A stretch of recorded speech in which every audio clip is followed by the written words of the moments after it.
Curious George Goes Camping by Margaret and H. A. Rays.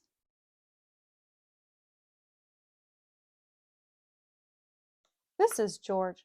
He was a good little monkey and always very curious. This weekend, George and his friend, the man with the yellow hat, had special plans. They were going camping. At the campsite, the man with the yellow hat unpacked their gear while George looked at all the tents. He saw tents for big families and one just the right size for a puppy. There were even tents on wheels. "Would you like to help me put up our tent, George?" the man asked. George was happy to help. It would not be hard to set up a tent, he thought. But it wasn't easy. "George, why don't you fill our bucket with water at the pumps?" his friend suggested. "We'll need it by our campfire later when we roast marshmallows." Marshmallows.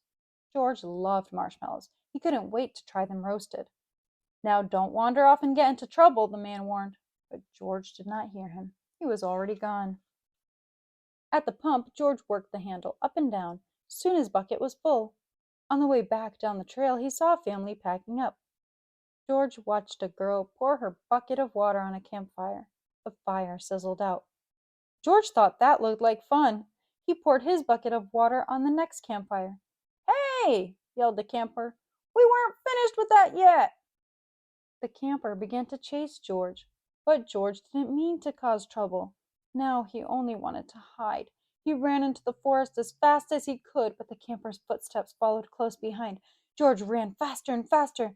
The footsteps came closer and closer until suddenly they were passing George. Why, it was not the camper chasing George now. It was a deer. What fun to run with a deer! Forgetting all about the camper and the marshmallows, George ran after the deer. But a little monkey cannot run as fast as a deer in the woods. Before long, George was lost and all alone. He felt tired and stopped to rest. At first he was worried. He was very far from camp. But there were lots of other animals to keep him company.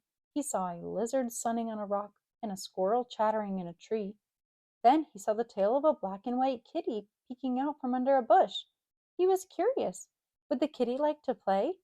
George gently pulled the kitty out. But it was not a kitty. It was a skunk and it was scared. The skunk lifted its tail and sprayed. Ooh! The spray smelled awful. The animals tried to get away. George wanted to get away too, but he could not. The smell was all over him.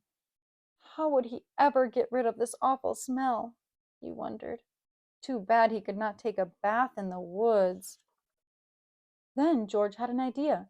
He could wash the smell off in the creek. George jumped into the cold water. He splashed and scrubbed, but he was still smelly, and now he was wet too. But what could he do? George thought and thought. If he climbed up a tree to dry off, would the smell blow away? No. Even dry and high up in the tree, George did not smell better. Poor George. He wished he hadn't wandered so far from camp. He wished he were roasting marshmallows with his friend. Suddenly, George heard footsteps heading toward him. Someone was coming. It was the forest animals, but they ran right by him. They had seen something scary, and George saw it too. It was a fire. George had gotten into trouble for putting out one fire, but this fire wasn't in the campground. This was an emergency. Quickly, George climbed down the tree and grabbed his bucket. He scooped it full of water in the creek. Then, being careful not to spill, he climbed back up and swung from branch to branch through the trees. When George got close enough to the fire, he reached down and poured the water on the flames. Out went the fire with a big hiss. Just then, George's friend rushed out of the forest with the ranger.